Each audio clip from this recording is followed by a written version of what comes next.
Bon, ce soir, on a le privilège de recevoir Virginie Soubias-Konofal à propos d'un livre que je pense, très honnêtement, très important. Il est court, mais brosse bien l'histoire de l'éducation en France, de l'Ancien Régime à nos jours. La République se prétend éducatrice, c'est une vision sur le plan purement doctrinal, totalitaire. Ce n'est pas le rôle de l'État d'éduquer, éventuellement d'instruire. Il n'y a pas d'éducation possible sans contrainte. Il suffit de relire Jäger, les grands maîtres qui ont expliqué le système éducatif dans l'Antiquité. Au Moyen-Âge, dans le haut Moyen-Âge, c'était les écoles monastiques, les alumna.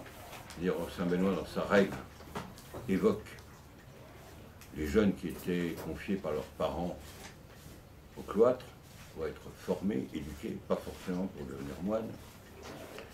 Sous l'Ancien Régime, c'était une obligation pour l'Église d'ouvrir des écoles paroissiales. Et c'est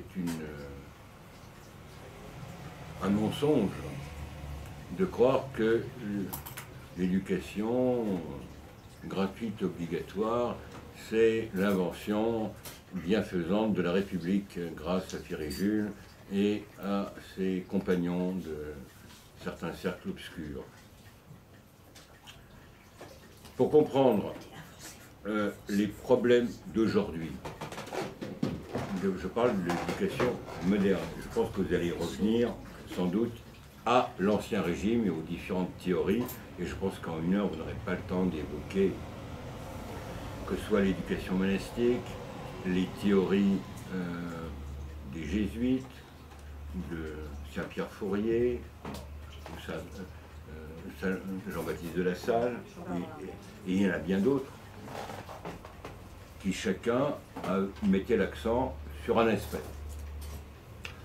Aujourd'hui, quel que soit le ministre, c'est toujours les principes de la Révolution prétendument française, d'Alembert ou le papier de Saint-Fargeau qui sont appliqués d'une manière alternative, à tour. Et on voit très bien l'échec aujourd'hui parce que, tout simplement, les maîtres sont confrontés à des populations d'origine diverses. Et soit les programmes vont réellement éclater, on fera des cours en tenant compte de l'origine ethnique de tel groupe, d'ailleurs fait en gestation, me semble-t-il. Et on voit très bien que le niveau général en France baisse de manière dramatique. Certains pays d'Afrique, je pense par exemple au Burkina ou au Gabon, l'enseignement des lettres ou des mathématiques est nettement supérieur à l'enseignement français. Je connais une jeune vietnamienne réfugiée. Dans ces écoles-là, moins de confort qu'ici, les enfants sont par terre, ils écrivent sur les genoux. Elle est déjà en maths supérieure. Laisse sauter les classes. Donc on va vous écouter avec grand intérêt. Je pense que vous allez partir de la situation actuelle pour remonter dans le temps. Voilà, à vous. Merci. Donc, merci pour cette présentation. Merci à vous d'être venu écouter ce que nous allons dire. Pour commencer, je vais partir d'un livre américain qui date déjà et qui fait le bilan de notre société. Donc, je vous ai imprimé la couverture. C'est un livre de Neil Portman qui s'intitule « Se distraire à en mourir ». Je l'ai découvert à travers la lecture d'un livre absolument extraordinaire que je vous conseille, qui s'intitule « Télélobotomie » de Michel Desmurget. Et ce livre explique l'influence des écrans sur les sociétés modernes et la décérébration qui en découle. Et donc on voit qu'on est en train d'assister à une sorte d'évolution inversée et on voit ce que l'humain était et ce qu'il est en train de devenir grâce aux médias, à la télévision. Et donc on voit le singe qui est fasciné par l'écran devant lequel il s'accroupit. Et on a l'impression que l'école participe de ce processus et y participe de façon assez consciente.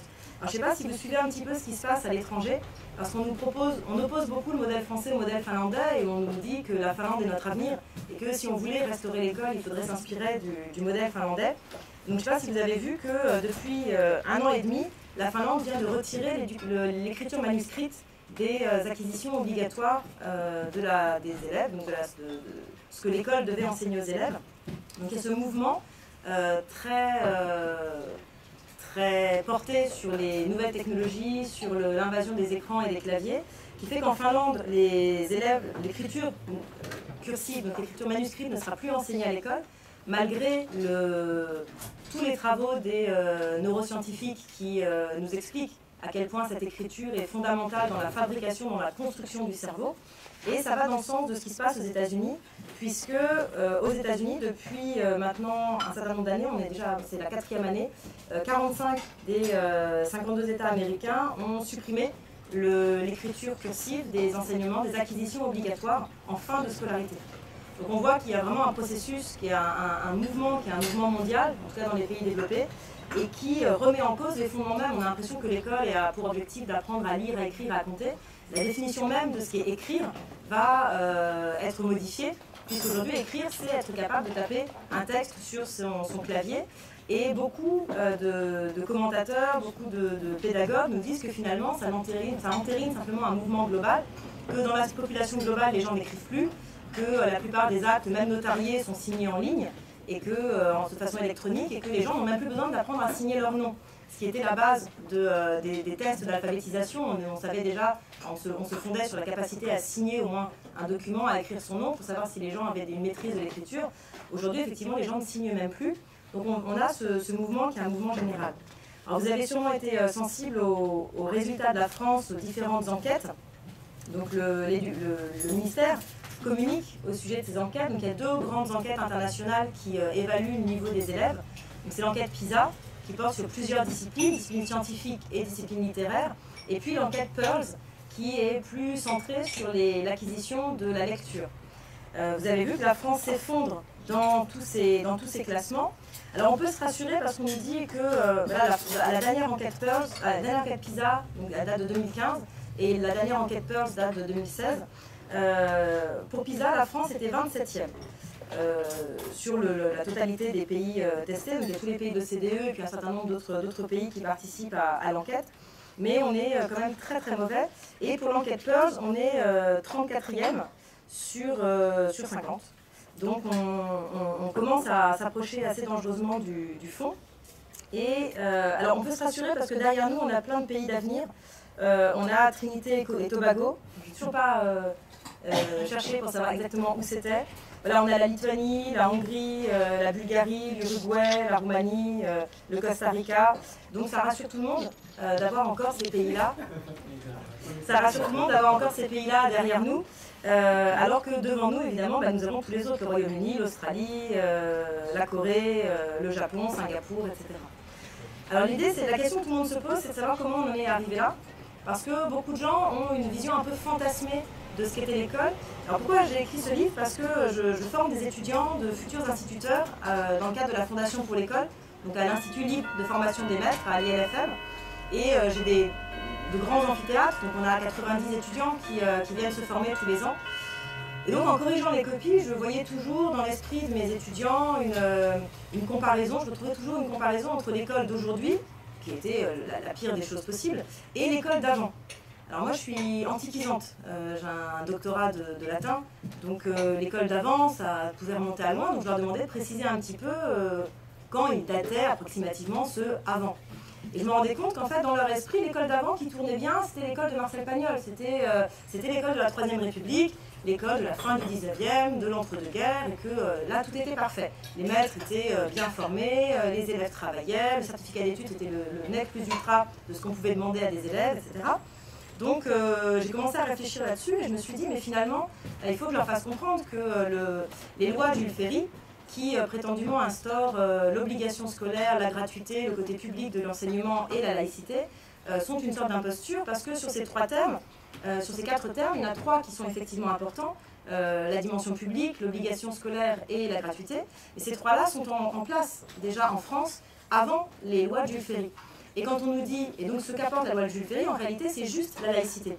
Et puis je vais essayer de vous le montrer, une mise en place d'un monopole d'État sur l'éducation et d'une centralisation qui en fait me fait penser, et c'est là que je m'oppose un petit peu à ce que les médias essaient de nous faire penser, ce qui m'a amené à penser que la situation actuelle de l'école n'était pas du tout une crise.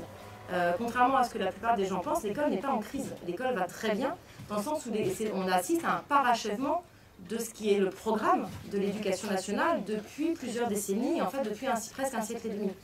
Donc on n'est pas du tout face à une déliquescence du système ou face à une décadence, comme tout le monde semble le penser, mais au contraire face à une réalisation parfaite du modèle qu'il s'était donné et dont on voit les résultats. Mais tout se construit progressivement et il continue à construire parce que beaucoup de gens ont placé leur espoir dans le ministre actuel. Moi, la première, quand j'ai écouté ces premières déclarations de M. Blanquer, je me disais, voilà, peut-être que le bon sens revient. Mais en fait, quand on regarde les programmes qui sont mis en place, on se rend compte que rien ne change. Donc c'est exactement la même chose que ce que Najat Vallaud-Belkacem avait mis en place. On continue exactement. On lance aux médias un petit peu de poudre aux yeux parce qu'il faut rassurer le bon peuple, le gros populace, comme disait la Boétie dans le discours de la servitude volontaire. Donc il faut rassurer le gros populace et éviter que les gens ne soient trop émus. Donc on leur dit, mais oui, on va faire des dictées. Alors, moi je veux bien, je suis enseignante de lettres. J'étais ravie qu'on nous annonce qu'on allait faire des dictées. Et quand on regarde les programmes, allez voir, tout est en ligne, tout est tout à fait transparent. Si vous allez voir sur le site de l'Éducation nationale, donc EduScol, le site de ressources, je parle pas trop vite? Un peu? Si, un peu, je vais essayer de ralentir, mais je suis un peu énergique. Sur le site de l'Éducation nationale, donc le site ressources, EduScol, on a tous les programmes. On se rend compte que par exemple au cycle 3, ils sont censés mettre en place un nombre d'apprentissage minimal. En conjugaison, par exemple, on doit mettre en place le présent et l'imparfait et le futur pour les verbes du premier groupe, simplement. Parce qu'en français, les verbes du troisième groupe n'existent pas, on ne les utilise jamais. Et ceux du deuxième sont très infimes. Et donc pour les verbes du premier groupe, et puis le passé simple, c'est seulement la troisième personne du singulier et du pluriel. Le subjonctif n'apparaît qu'en cinquième, donc on attend que l'élève ait 13 ans pour qu'il puisse dire à un élève jusqu'en cinquième, jusqu'au début de la cinquième, enfin c'est le cycle 4, donc le professeur va l'étalonner, il peut l'apprendre seulement en troisième s'il le décide. Et donc jusqu'à au moins 13 ans, un élève va dire il faut que je fasse pipi, parce qu'il aura quand même vu le verbe faire qui fait partie des verbes obligatoires, donc il l'aura vu au présent. Et puis à partir à 13 ans, il va enfin pouvoir dire il faut que je fasse pipi parce que son professeur aura pensé qu'il est assez mûr pour affronter ce monstre du subjonctif qu'on n'utilise absolument jamais en français et qui n'aura donc jamais croisé dans aucun texte. Donc vous voyez, le contenu est tellement déliquescent. Pareil, il n'y a plus d'analyse logique non plus les médias se sont émus de l'histoire du sujet et du prédicat. On a cru que ça allait être enterré, mais pas du tout. Hein. Dans les instructions ministérielles, c'est toujours l'analyse logique se réduit à l'apprentissage, au découpage de la phrase en sujet et prédicat. Donc le sujet, c'est très simple. En général, c'est quelques mots. Alors, il y a les expansions du sujet, ça peut gonfler un petit peu. Si on lit un texte de Proust, mais plus personne ne lit Proust. Si on lisait un texte de Proust ou de Chateaubriand, on aurait de grands sujets. Et dans la littérature jeunesse, on a souvent un sujet qui se réduit à un nom propre, ou à le chien, la maman, le papa. Et puis tout le reste, c'est le prédicat. Alors on s'est demandé pourquoi on avait attendu 2000 ans pour trouver une solution aussi simple aux questions grammaticales, parce que ça réduit quand même considérablement la complexité de l'apprentissage de la langue. Donc on imagine bien que quand on donne peu d'outils aux enfants, on ne peut pas attendre après qu'ils construisent des choses complexes, qu'ils construisent un discours complexe ou qu'ils construisent une pensée complexe. Mais tout ça, c'est parfaitement organisé. Donc on va revenir un petit peu en amont pour voir comment on en est arrivé là. Parce que l'Éducation nationale trouve qu'elle va très bien. Si vous regardez aussi les évaluations, alors allez regarder aussi les textes des évaluations de primaire.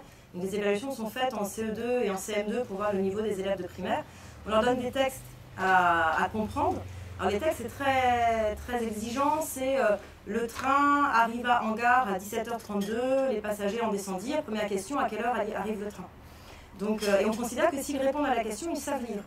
Et malgré ça, on se rend compte qu'on a plus de 34% des élèves qui se trompent. Et on considère qu'un élève qui se trompe dans 30% des cas a une maîtrise suffisante de la lecture. Alors moi, je rêve d'un monde où on applique ça aux pilotes d'avion. On crache un avion sur 3, satisfaisant. Aux chirurgiens, on tue un patient sur 3, niveau satisfaisant. Mais pour les élèves, on l'accepte. On considère que 30% d'erreurs, c'est satisfaisant comme niveau. Mais on imagine bien qu'un élève ne peut pas accéder au sens d'un texte. Et là, on ne parle pas de sens d'un texte littéraire, on parle d'un énoncé de mathématiques, d'un énoncé de physique, d'un texte d'histoire. Moi, j'ai des collègues qui enseignent en 6e qui me disent que les élèves mettent 1 heure à lire l'énoncé du devoir d'histoire ou de sciences. Donc forcément, ils ne peuvent pas répondre aux questions, ils n'arrivent pas à déchiffrer l'énoncé. Dans un collège public de province, ou enfin pas à Saint-Denis ou dans les zones prioritaires qui intéressent beaucoup le gouvernement. Donc je voulais revenir sur ces 4 termes, gratuité, obligation, dimension publique de l'enseignement et laïcité, pour voir comment le tour de passe-passe avait été fait et comment la République avait pu récolter les fruits de ce qu'elle n'avait pas mis en place. Parce qu'on se rend compte, en fait, la génération Jules Ferry a été évaluée et on a les taux d'alphabétisation, vous pouvez les trouver dans les ouvrages d'historiens sur le 19e siècle, mais aussi dans un très bon ouvrage d'Emmanuel Todt sur Après la démocratie, qui donne les chiffres d'alphabétisation. On se rend compte qu'on est à plus de 75% hommes-femmes confondus pour la génération qui était scolarisée avant les lois Jules Ferry. Donc les gens qui avaient une vingtaine d'années juste après les lois Jules Ferry. Donc eux n'ont pas bénéficié des lois scolaires et pourtant on avait des taux d'alphabétisation tout à fait satisfaisants. Mais ce sont ces taux d'alphabétisation-là que la Troisième République a brandi en disant « Regardez, on a fait des miracles ». En réalité, les miracles, ils avaient été faits auparavant lors de la mise en place du système d'instruction publique. Donc en France, alors il faut bien commencer un jour. Vous savez, la notion de France est un peu, elle glisse un petit peu entre les doigts. Voilà, on sort de l'Empire romain, il y a beaucoup de structures qui se mettent en place.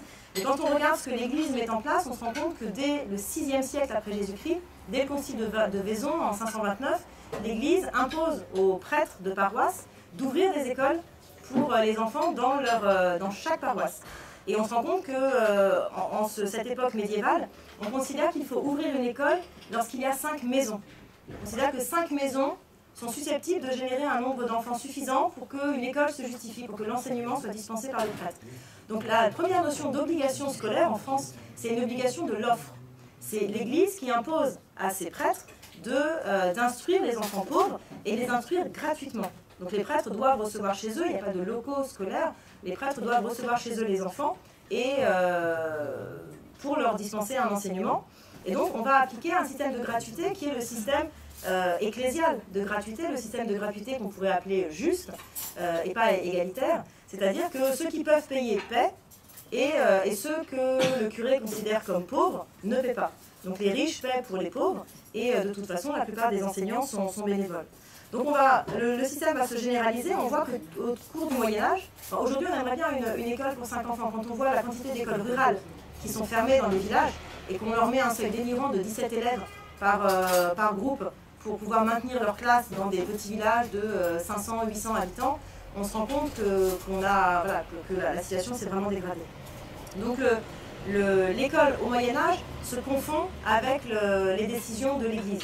C'est l'Église qui prend en charge le système scolaire, qui n'est pas vraiment un système, qui prend en charge en fait l'instruction des enfants et avec un souci vraiment de l'individu. Donc ce qui prévaut en France à ce moment-là, c'est ce qu'on appelle l'enseignement individuel. Donc les enfants sont regroupés par lieu géographique et on les instruit individuellement, chacun selon leur capacité, leur progression propre, leur niveau, leur âge, et donc tout est individualisé. Et on voit dans les textes de tous les conciles qui vont se succéder, dans les admonestations des évêques, on voit toujours les mêmes principes revenir, à savoir que ce qui prévaut, c'est le salut de l'âme de l'enfant. Et que l'éducation n'est pas un but en soi, n'est pas l'objectif poursuivi par l'instruction, mais que l'éducation est laissée à la charge des familles. On voit que l'instruction, pas de glorification de l'érudition comme un trésor absolu, on voit que l'instruction est assujettie, elle est mise au service du salut de l'âme. Et donc on considère que pouvoir lire les textes, accéder à la liturgie, développer son esprit critique, c'est une façon de pouvoir résister aux ruses du démon, une façon de pouvoir forger sa personnalité et se tourner vers le bien. Donc il y a toujours eu cette idée que l'instruction devait être moralisée aussi, qu'elle était liée à des impératifs moraux et qu'elle allait permettre le développement moral de l'individu. Donc on voit se succéder beaucoup de mises en place ecclésiales. Donc ce sont les évêques qui vont avoir la mainmise sur l'éducation et les structures sont complètement décentralisées. Il n'y a pas de système de rémunération, par exemple, des enseignants, ce qui va poser pas mal de problèmes parce que le métier d'enseignant, finalement, va attirer un certain nombre de marginaux, de gens qui ne peuvent pas faire autre chose, des handicapés, des gens qui n'auront pas, c'est peut-être encore le cas aujourd'hui, de gens qui ne savent pas faire autre chose en fait finalement. Et l'Église va devoir surveiller quand même vraiment ce qui se passe dans les écoles, parce que les parents vont se plaindre, on va avoir des doutes sur la moralité de certains enseignants. Comme les municipalités ne mettent pas à disposition de locaux particuliers, souvent la classe se fait dans la maison même du maître, avec ses enfants, sa femme, il y a des problèmes de salubrité. Donc tout cela fait qu'on va se poser la question d'un lieu scolaire, d'une surveillance, et on va commencer à mettre en place des recteurs, des surveillants qui vont pouvoir faire des contrôles de ce que les enseignants disent aux enfants et des conditions dans lesquelles les enfants sont accueillis. Mais on se rend compte que le mot qui prévaut absolument, c'est le mot de liberté. Il y a une liberté totale parce qu'il y a une confiance qui est faite aux initiatives privées et on a une liberté pédagogique totale, il n'y a pas de programme imposé, il n'y a pas d'examen pour pouvoir devenir enseignant, il va y avoir des brevets de capacité qui vont être instaurés, mais les brevets sont donnés par des jurys locaux, constitués souvent par un ecclésiastique et le maire, par exemple, de la ville. Donc on va avoir des systèmes très décentralisés, très variés, très hétéroclites, et aucun contrôle, aucune pyramide, aucune hiérarchie, aucun contrôle supérieur. Donc ça va quand même fonctionner. Et puis la Renaissance va arriver avec, vous savez, cette soif de connaissance, ce désir d'érudition qui va caractériser la Renaissance. Et à ce moment-là, les municipalités vont entrer dans la course scolaire pour rivaliser avec l'Église. Donc on va avoir dans les villes plusieurs systèmes qui vont cohabiter, des systèmes d'écoles municipales financés sur biens municipaux, donc avec des cotisations des parents et parfois des subventions des villes, et puis toujours les écoles religieuses, paroissiales ou ecclésiales, qui vont souvent être des écoles gratuites. Et donc on se rend compte que ce qui va se mettre en place comme système, et c'est à l'opposé de l'image qu'on en a et qu'on hérite de la fin du XIXe siècle, et principalement surtout du début du XXe et des lois de 1901, ce qui va se mettre en place comme système, c'est un système dans lequel les écoles religieuses sont gratuites, alors que les écoles publiques, municipales, sont payantes. Et l'Église va maintenir cette obligation de gratuité pendant vraiment très longtemps. Donc la France va se couvrir d'écoles toujours aussi diverses au cours de la Renaissance et du XVIIe siècle. C'est là qu'on va avoir l'émergence des ordres enseignants. Parce que l'Église va bien se rendre compte qu'il faut structurer tout cela et qu'on ne peut pas confier le salut des âmes à n'importe qui. Donc on va dédier des ordres religieux à l'enseignement, chez les hommes comme chez les femmes. Donc on va avoir les oratoriens dès le XVIe siècle, on aura pas mal d'ordres, les piaristes qui vont se monter, les visitandines, on va avoir tout un réseau d'ordres qui vont se structurer pour éduquer, instruire à la fois d'un côté les garçons et de l'autre côté les filles. Et va arriver à ce moment-là, il y a deux personnes au XVIIe siècle qui me semblent vraiment importantes, c'est Saint Jean-Baptiste de La Salle et d'Hémiat. Donc Charles d'Hémiat, c'est un prêtre de Lyon qui a œuvré avant Jean-Baptiste de La Salle et qui a eu vraiment ce souci d'organiser les écoles de son diocèse, au point que le roi lui demandera après de superviser l'instruction en France. Et il va avoir une très belle réussite, donc il va structurer un réseau d'écoles dont il va harmoniser la pédagogie. On va avoir le début d'une vraie réflexion sur l'uniformisation de la pédagogie. On a à ce moment-là l'apparition des premiers manuels scolaires également qui seront mis au service des enseignants. Et Démia a vraiment comme souci l'instruction des classes populaires. Il considère qu'il y a un lien entre manque d'instruction et délinquance, criminalité, vice, perdition.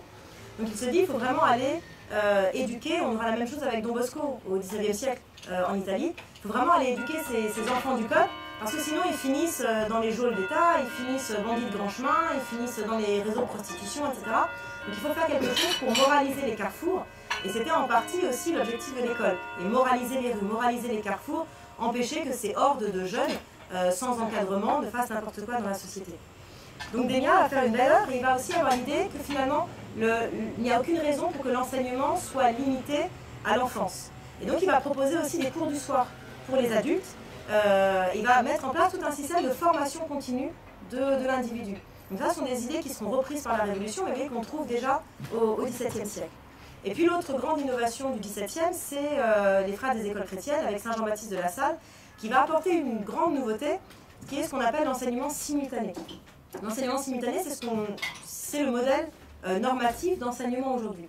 Jean-Baptiste de La Salle se dit, finalement, cet enseignement qu'on connaît depuis l'Antiquité, l'enseignement individuel, c'est une perte de temps. Ça ne fonctionne pas dans les villes où on a de gros effectifs, c'est trop compliqué à mettre en place, c'est trop exigeant pour le mettre. Les enfants passent trop de temps en autonomie, donc ça fonctionne avec les élèves motivés, mais avec tous les petits tirs au flanc qui n'ont qu'une envie, c'est qu'on les laisse tranquilles et qu'on les laisse dormir, ça ne fonctionne pas vraiment. Donc il va avoir l'idée de regrouper les enfants en classes, ce qui est quand même un terme militaire au départ, classis, et il les regroupe en classes par année de naissance, par tranche d'âge. Donc il dit, alors on va mettre tous les enfants qui sont nés la même année ensemble dans une classe et on va leur dispenser le même enseignement. Mais on se rend compte que chez les frères des écoles chrétiennes, il y a une très grande attention encore qui est portée à l'individu en tant que personne. Et donc il y aura tout un système de passerelles. Les maîtres seront très attentifs à la progression individuelle des élèves et pourront, dans chaque matière, leur faire sauter, les faire changer de groupe. Et on aura la même chose chez les jésuites. Une attention vraiment à l'élève. Et dans les instructions des frères des écoles chrétiennes, c'est un immense pavé énorme et on voit que tout est codifié. Tout est absolument codifié et on demande qu'une très grande délicatesse. Ça, c'est le mot qui manque peut-être le plus dans l'éducation nationale aujourd'hui.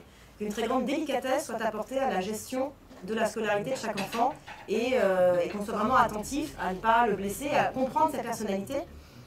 Quand j'ai commencé à enseigner le latin, un professeur m'avait dit une phrase qui m'avait paru absurde au début, parce que moi j'étais très imbue de mes connaissances, etc. Il m'avait dit, oui, mais pour enseigner le latin à Paul, c'est bien de connaître le latin, mais surtout il faut connaître Paul. Et ça, en fait, je pense qu'on l'a perdu de vue. Et les écoles religieuses avaient vraiment cet objectif en premier. Ils disaient, il faut connaître d'abord l'enfant en tant que personne, et puis on l'accompagne. On l'accompagne dans son cheminement. Donc les écoles religieuses vont être très actives. Dès leur fondation, très rapidement, par exemple, les jésuites vont avoir plus de 250 établissements en Europe. C'est des progressions exponentielles d'ouverture d'écoles, c'est-à-dire que la population va être avide de confier ses enfants à ces structures, et ça va se développer de façon très forte. Et dans le même temps, il y a toutes les questions de l'édit de Nantes, la question protestante, les guerres de religion qui divisent la France. Et donc on va avoir une évolution, puisque Louis XIV va passer une ordonnance en 1198, l'ordonnance par laquelle il va imposer l'obligation scolaire. Vous voyez, on avait une obligation de l'offre scolaire. L'Église obligeait les religieux à proposer l'instruction aux familles. Mais les familles n'avaient aucune obligation de leur côté. Elles confiaient l'enfant si elles le souhaitaient à l'institution. De même, les municipalités ouvraient des écoles, mais les familles étaient libres de confier ou non leurs enfants à ces structures. À partir de la fin du XVIIe siècle, à partir de 1698, l'État oblige les familles à confier leurs enfants, enfin à faire instruire leurs enfants, en laissant les familles libres de choisir la structure dans laquelle l'enfant est instruit. On l'oublie souvent, mais c'est encore la situation actuelle. On nous parle souvent d'école obligatoire, mais l'école n'a rien d'obligatoire en France. Ce qui est obligatoire en France, c'est l'instruction. Les parents sont obligés de faire instruire leurs enfants et donc de pouvoir justifier qu'à tel âge, l'enfant maîtrise un certain nombre de connaissances. Lecture, écriture, calcul, base d'histoire, géographie, etc. Mais l'école n'a rien d'obligatoire. Or, les médias relaient souvent cette idée que l'école est obligatoire en France. Donc Louis XIV instaure l'obligation d'instruction pour les parents, mais on est sous l'Ancien Régime, le système politique est décentralisé, il n'y a pas vraiment de mesures coercitives et pas d'allocation familiale qu'on puisse supprimer si les enfants n'emmènent pas les parents, ne confient pas leur enfant à l'école. On ne va pas mettre un paysan en prison parce qu'il ne confie pas ses enfants à l'école. On ne va pas mettre un système d'amende avec tout ce que ça implique de contrôle, etc. derrière pour vérifier que les enfants vont bien à l'école. Donc l'obligation scolaire, ça reste un principe législatif, mais finalement c'est assez peu suivi, mais le verre est dans le fruit, l'impulsion est donnée. Et va arriver là-dessus le XVIIIe siècle, avec tout ce qu'on connaît, tous les débats des hommes des Lumières sur la question de l'éducation. Alors je vous invite vraiment à aller lire les ouvrages sur le XVIIIe siècle, les ouvrages de Xavier Martin par exemple sur Voltaire, le Voltaire méconnu qui ouvre les yeux de beaucoup de gens sur la personnalité de Voltaire, ou des passages de mon livre qui citent la correspondance de Voltaire, parce qu'il y a deux Voltaires, et d'où le titre de M. Martin, le Voltaire méconnu. Il y a le Voltaire public, celui qu'on célèbre dans les manifestations d'État, et celui qu'on vend en fait aux enfants, aux médias, etc. Et puis il y a l'autre Voltaire, le Voltaire de sa correspondance, le Voltaire privé, qui manifeste un mépris, mais presque ignoble, pour le monde, pour le peuple, et qui proclame, il faut qu'il y ait des gueux ignorants, et qui demande qu'il y ait des écoles partout, sauf dans sa propriété de Ferney, et il écrit au maire du village en disant, mais s'il vous plaît, ne mettez pas une école dans le village, parce que moi j'ai besoin de laboureurs, j'ai pas besoin de savants qui lisent, moi je suis là pour lire.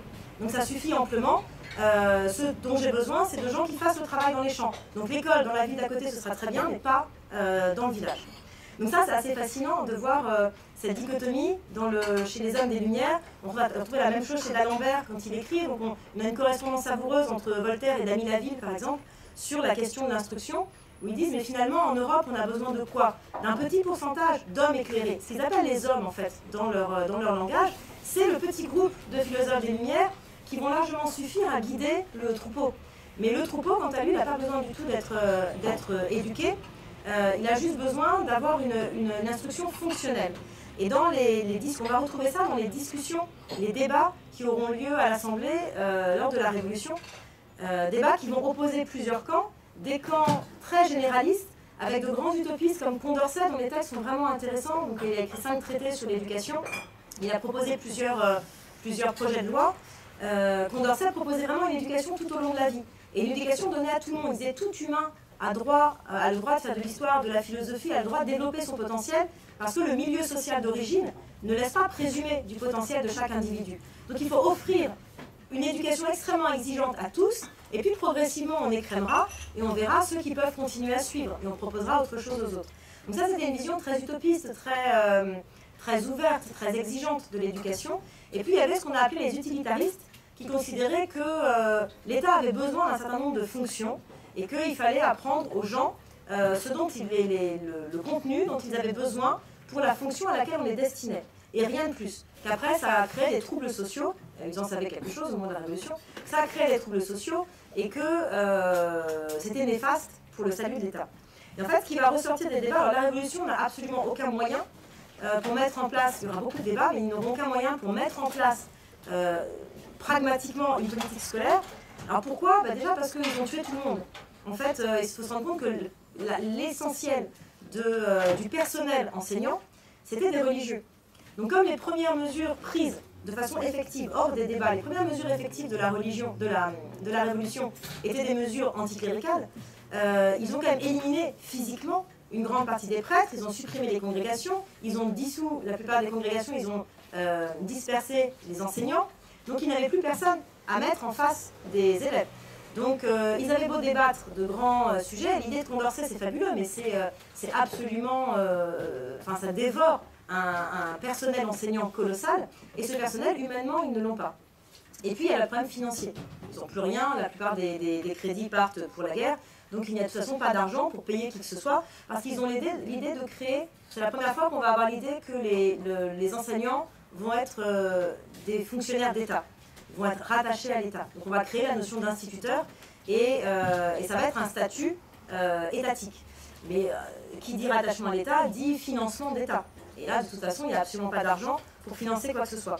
Donc la Révolution, tous les historiens s'accordent à dire que l'œuvre scolaire réelle de la Révolution est très maigre. Sa contribution au débat scolaire est intéressante, importante.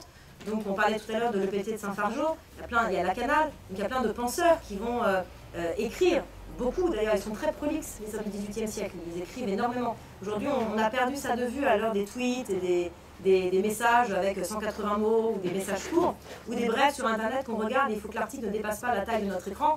Donc on a l'impression que c'est très très long quand il y a 25 lignes. Mais sous la Révolution, on écrit vraiment beaucoup. Donc c'est à chaque fois des centaines de pages.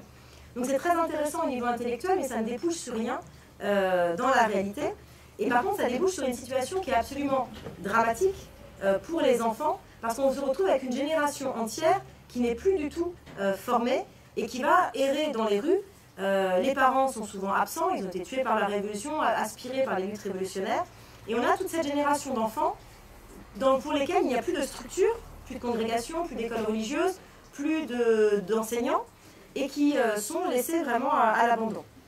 Donc le XIXe siècle va prendre vraiment cette question-là à bras-le-corps.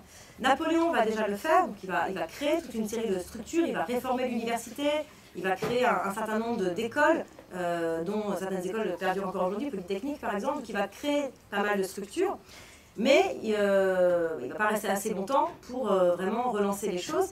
Et puis le problème d'un enseignant, c'est qu'il faut 10 secondes pour le guillotiner, mais il faut 20 ans pour le former. Et ce temps long, on va en avoir besoin au début du XIXe siècle pour permettre à la France de se redresser. Et ce qui va être le tournant majeur, il me semble vraiment, de l'œuvre scolaire en France, c'est le ministère Guizot, dans les années 1830, quand Guizot arrive aux affaires.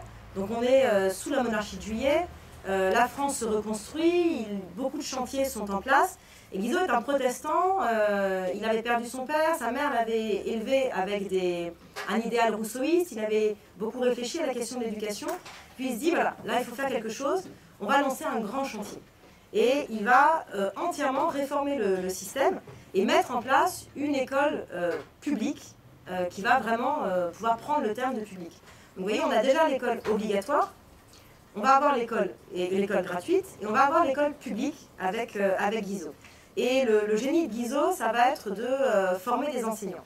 Alors le génie ou l'intuition terrible, parce que c'est peut-être ce qui a tué progressivement aussi l'œuvre qu'il avait fondée. Donc ils vont mettre en place des écoles normales. C'est une idée qu'on pique aux Allemands. Et les écoles normales, les premières en France, ouvrent justement en Alsace, en Lorraine, parce qu'elles s'inspirent de ce qui se fait à l'étranger. Donc dès les années 1810, on a des écoles expérimentales qui ouvrent dans l'Est de la France. Et puis quand Guizot arrive aux affaires, il se dit, mais en fait les gens sont très contents. Les Lorrains, les Alsaciens, ils plébiscitent leur système scolaire, les jeunes sont bien formés. Il envoie une grande mission d'inspection partout en France. Il dit, c'est quand même là-bas que ça fonctionne le mieux, donc on importe le modèle. Et ils vont ouvrir progressivement, entre 1830 et les années 1860, progressivement on va avoir plein d'écoles normales qui vont ouvrir pour former les enseignants. Alors c'est le début du miracle Guizot, et puis c'est le début de la fin pour l'institution scolaire, parce qu'on va avoir une normalisation, une uniformisation de la formation des enseignants. Et qui dit uniformisation de la formation des enseignants, dit uniformisation de la formation des élèves.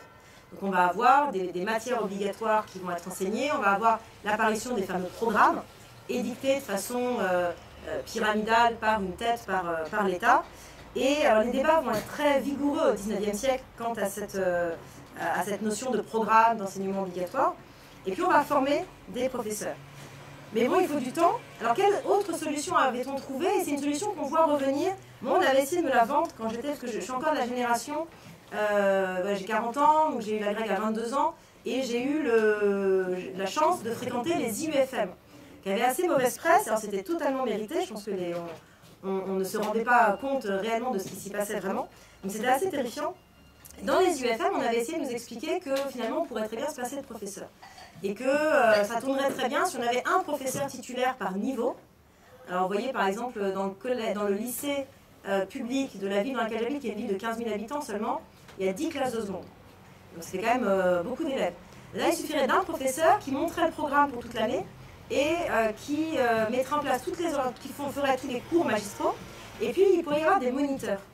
Et donc beaucoup moins bien payés et beaucoup moins bien formés. Donc pour l'État c'est très bénéfique sur le plan budgétaire. Donc des moniteurs qui eux feraient faire les exercices. Et après tout on n'a pas besoin d'avoir un titulaire. Alors pourtant Dieu sait qu'ils ne nous payent pas cher, hein, parce qu'au niveau européen on est quand même un peu mal aimé. Alors c'est vrai, les gens nous disent vous ne faites rien, vous avez beaucoup de vacances, etc. etc.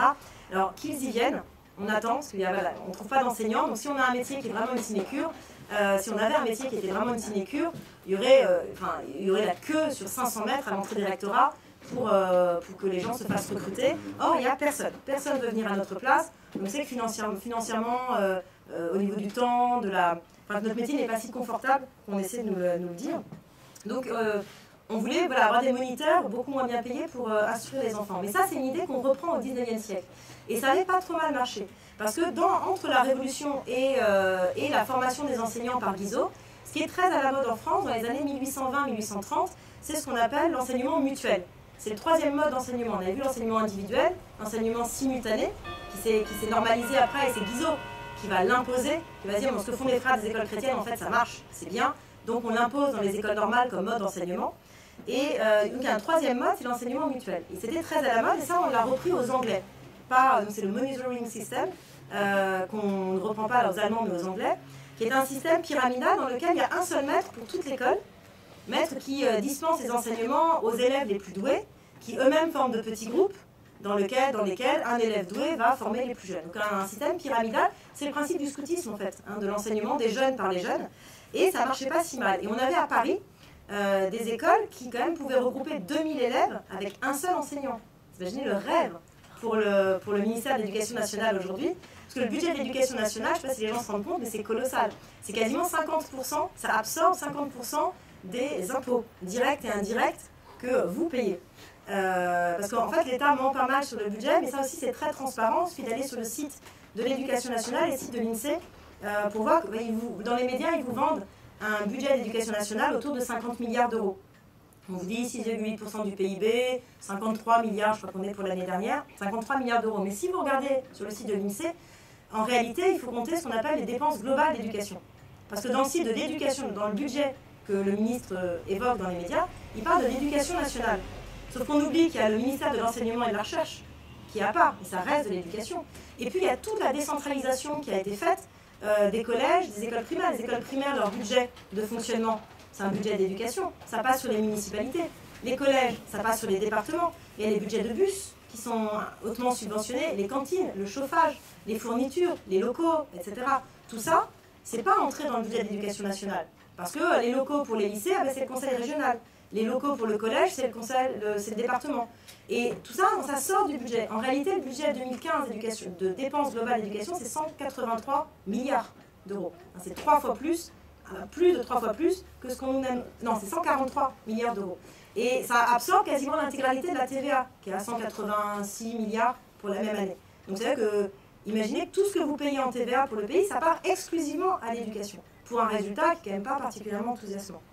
Donc l'État pourrait vouloir faire des économies, et cet enseignement mutuel du 19e siècle, à un moment où l'État n'a pas de budget, ça paraît le remède miracle à la question de l'enseignement. 1 maître, 2000 élèves, ça coûte rien quasiment à l'État, et ça fonctionne. Et ça fonctionne en fait pas si mal que ça. Quand on regarde les témoignages, les gens sont assez étonnés. Alors c'est ça qui est fascinant dans l'éducation, c'est qu'on se rend compte que parfois même les choses les plus abracadabrantes fonctionnent. Et c'est pour ça qu'on se demande pourquoi ils veulent absolument normaliser le système, alors que quand on laisse un système libre, on a des gens particulièrement charismatiques, énergiques, qui prennent les choses en main et qui font fonctionner même des modèles dont de l'extérieur on pourrait imaginer qu'ils sont un peu extravagants. Donc l'enseignement mutuel, ça fonctionnait pas si mal, mais c'était assez militarisé. C'est-à-dire qu'il fallait une discipline de fer dans les écoles pour que les moniteurs puissent asseoir leur autorité sur les plus jeunes ou les moins bien formés et puissent enseigner. Donc tout était extrêmement rodé, et c'est ça, étonnamment, ce n'est pas du tout des préoccupations pédagogiques, mais ce sont ces préoccupations disciplinaires qui ont heurté le gouvernement, qui se sont dit que ce n'était pas un système, que ça faisait des petits moutons, et que ce n'était pas un système qui pouvait être compatible avec leur idéal de liberté et de développement du citoyen. Donc ce que va faire Guizot, c'est donc la mise en place d'écoles publiques et la mise en place d'un contrôle des enseignants avec des programmes, des manuels, des examens que les enseignants devront passer pour pouvoir enseigner. Ce qui fait, alors, il va y avoir quand même beaucoup de dérogations qui vont être données aux enseignants parce qu'on manque de monde. Donc l'Église va réussir à obtenir que la plupart des enseignants en poste qui étaient revenus après la réautorisation des congrégations n'aient pas forcément à passer les examens. C'était quelque chose d'un petit peu humiliant de leur faire repasser des examens alors qu'ils étaient en poste. Donc on va valider un certain nombre d'enseignants. Et ce qu'on voit quand on regarde la situation des établissements, on se rend compte qu'en fait, les écoles publiques et les écoles privées se répartissent à peu près les élèves, mais on a une grosse majorité d'enseignants religieux dans les écoles publiques.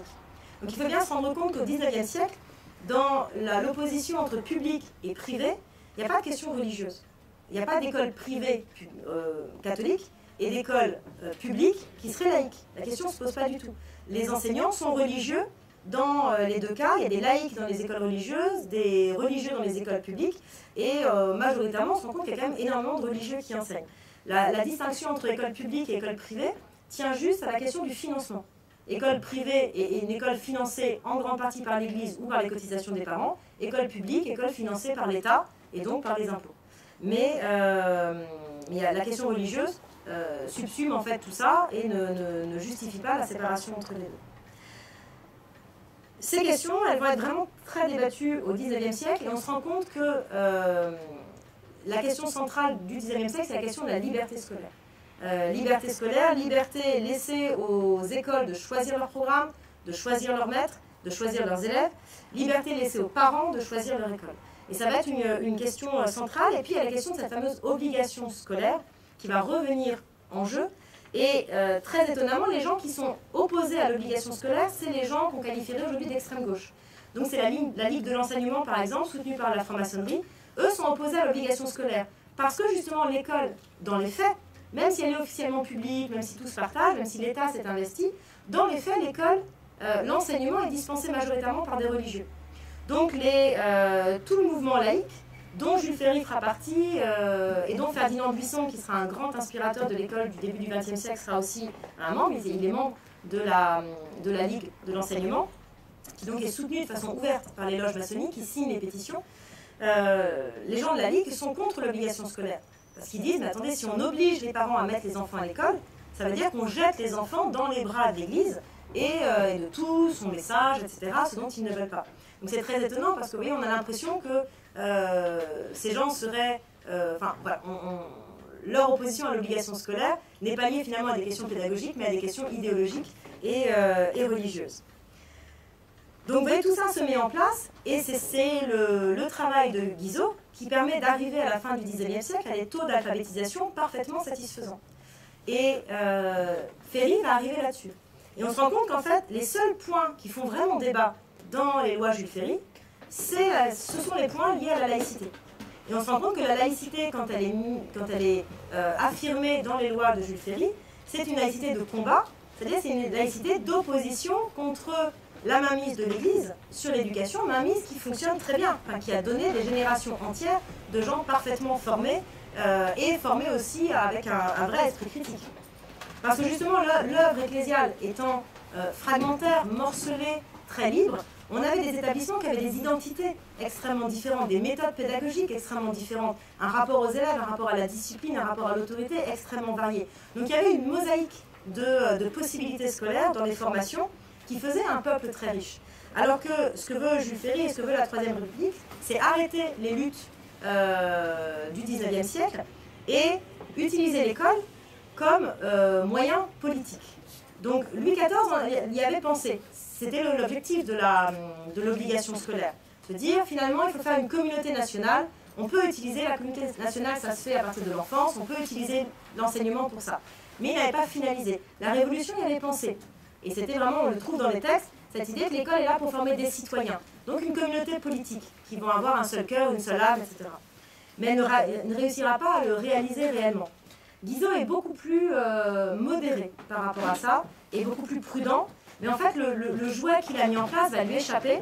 Et en fait, avec cette idée d'offrir vraiment l'intelligence, la culture, l'instruction à tous les enfants français, il va fabriquer un outil qui va être fabuleusement efficace quand il va tomber entre les mains de Jules Ferry et des hommes de la Troisième République. Ils n'auront plus qu'à ajouter la petite cerise sur le gâteau qui est la laïcité pour faire de l'école une œuvre politique. Alors c'est pour ça qu'on peut presque être amusé, je ne sais pas s'ils sont naïfs ou s'ils sont hypocrites, mais on peut presque être amusé quand on entend des gens s'étonner de la politisation de l'école.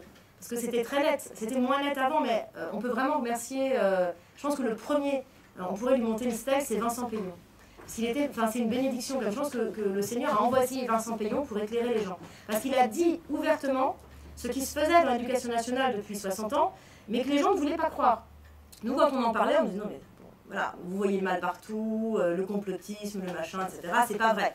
Et puis Vincent Peillon, avec une immense sincérité, est venu devant les médias et il l'a dit. Il a dit oui, l'école est là pour arracher les enfants à tous les déterminismes familiaux, religieux, etc. Il l'a dit, il a envoyé la lettre au recteur, il l'a dit dans ses ouvrages, la Révolution française n'est pas terminée, et il a établi la filiation, et là ça a éclairé l'esprit d'un certain nombre de gens qui ont dit mais finalement, on ne s'est peut-être pas assez demandé pourquoi on envoyait nos enfants à l'école. Et ce qu'on leur mettait dans la tête quand on les envoyait à l'école. Parce que les gens, naïvement, pensaient que l'État était vertueux. C'est une sorte une vision très irénique des choses, avec l'idée que l'État veut notre bien, et que, oui, c'est Orwell, l'État veut notre bien, l'État est là pour nous, l'État veille sur nous. Et donc, on lui donne un blanc-seing, on leur donne les enfants 8 heures par jour. Alors, par contre, on surveille beaucoup ce qu'ils regardent à la télé. Le petit film de 20 minutes, là, on va vraiment surveiller, parce que le contenu, c'est hyper important. Mais ce que le professeur dit pendant 7 heures dans la journée, ça, c'est forcément bien. C'est forcément en adéquation avec ce qu'on pense, avec notre vision du monde, avec notre idéologie, etc. Donc, on a postulé un État vertueux. Et puis on s'est rendu compte, avec Vincent Peillon et après avec Najat Vallaud-Belkacem, que l'État n'était peut-être pas complètement en phase avec la majorité de la population, avec les attentes des parents qui pensaient naïvement qu'on allait leur faire de la physique, de la chimie et des maths, et qui se sont rendus compte qu'on faisait un peu plus que ça, et que non seulement il y avait d'autres matières, le français, l'histoire, l'instruction civique, etc., que dans ces matières, beaucoup d'idées, je ne sais pas si vous avez des enfants ou des petits-enfants qui vous ont pourri la vie en rentrant de l'école avec le tri des déchets. Parce que c'est devenu invivable, par exemple. Vous vous rendez compte, il y a une manipulation des esprits. Mais après, moi j'ai 5 enfants, j'avais 10 yeux braqués sur moi dès que j'avais un papier dans la main. Ils étaient tous là pour me fliquer, pour vérifier dans quelle poubelle je mettais. J'aurais dit, vous savez, en fait, vos enseignants, ils sont quand même là pour vous apprendre à écrire. Donc j'aimerais que c'est un petit peu de conjugaison, un petit peu de table de multiplication, et que vous me laissiez gérer mes poubelles. Je pense que je vais m'en sortir honnêtement entre la poubelle jaune et la poubelle grise. Je vais gérer le truc. Vous voyez, les enfants devenaient des... Enfin, c'était presque soviétique, les enfants devenaient des agents de l'État. Quand il y avait toutes les lois... moi, dans ma famille, je l'ai vécu. Des enfants qui faisaient la morale à leurs parents, parce que les parents, naïvement, continuaient à parler à table des infos, des lois qui étaient passées, etc. Et puis les enfants, ils disaient, mais vous ne pouvez pas dire ça. Parce que, voilà, et ils leur sortaient le catéchisme qu'on leur avait appris à l'école, et les parents découvraient, horrifiés, qu'en fait, ils ne savaient toujours pas compter, mais qu'en fait, c'était pas grave. Parce que quand on regarde les programmes, et c'est là que, heureusement, voilà, Vincent Payon et Najat Vallaud-Belkacem sont arrivés et ont quand même publié tout ça. Quand on regarde les programmes, on se rend compte que l'instruction, il y a 6 priorités dans l'école. Allez regarder, donc toujours sur le site de l'Éducation nationale, pour l'enseignement primaire, il y a 6 priorités. Instruction académique, c'est une des 6 priorités. C'est tout. Donc c'est 1/6 du temps réel qui sont censés passer à l'école. Les 5 autres priorités, c'est la formation du citoyen, la formation à la sécurité, on leur apprend à se brosser les dents, à faire du tri, à protéger les hérissons, etc. Mais l'enseignement académique, la formation intellectuelle, c'est une des 6 priorités. Et si vous regardez les parcours qu'ils sont censés faire maintenant, je ne sais pas si je les ai là, je les ai peut-être quelque part, les parcours qu'ils font maintenant, je ne suis pas sûre de les avoir, il y a des parcours un petit peu délirants. Ils en ont rajouté un 6e avec les attentats, qui est parcours défense et sécurité. Donc je ne suis pas sûre que ce soit équivalent des bataillons scolaires de la 3e République. Ah, voilà, donc les parcours, il y a des parcours éducatifs et des éducations transversales. Et ça, c'est toutes les années de collège. Donc on a un parcours d'éducation artistique et culturelle, un parcours avenir sur leur orientation, un parcours citoyen, et allez regarder le contenu, c'est hautement politisé, et c'est vraiment affirmé comme tel. Un parcours éducatif à la santé, vous savez, c'est je dois manger 5 fruits et légumes par jour, etc. Mais c'est pareil, c'est les enfants qui vous refont le menu quand vous préparez le repas du soir. Et puis après, c'est éducation au développement durable, éducation aux médias et à l'information, éducation à l'alimentation, éducation à la santé, éducation à la sexualité. C'est pas que les cours de SVT de 3e, c'est de la 6e à la 3e. Et éducation à la défense qu'ils ont rajouté in extremis après le Bataclan, parce qu'ils se sont dit qu'il faut faire un truc. Donc ils l'ont rajouté en fin de liste.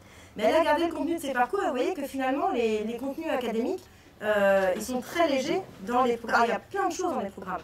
Mais quand on regarde les apprentissages mis en place, c'est vraiment très léger.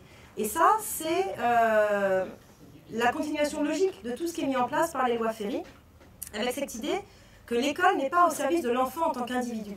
Ça, c'était l'Église qui avait mis ça en place. L'école, c'est un service qu'on rend à l'enfant en tant qu'individu pour qu'il fasse individuellement son salut. Alors si en faisant son salut, si en voulant faire son salut, il devient vertueux et qu'il est utile à la société, c'est bien. Mais ce n'est pas l'essentiel.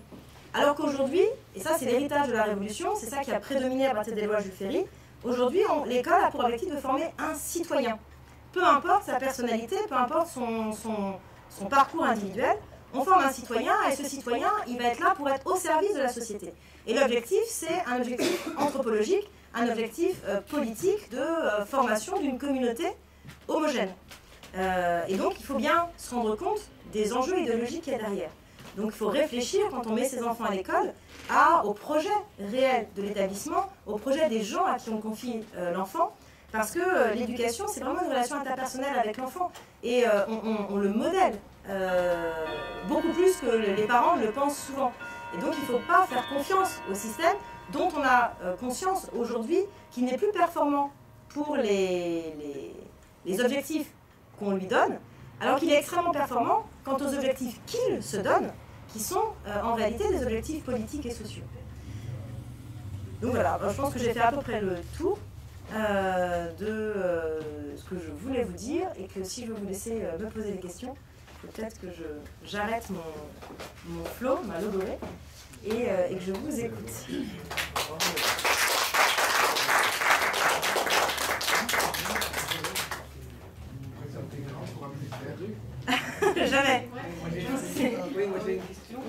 quel était le taux d'alphabétisation en France au moment de la Révolution? Alors avant la Révolution, il est supérieur à celui du 19e? Non, il est inférieur, mais pas beaucoup. On a des taux de 60-65%. Alors le problème de la situation pré-révolutionnaire, c'est qu'il y a des disparités énormes en fonction des régions. Par exemple, dans les régions protestantes, l'alphabétisation est excellente.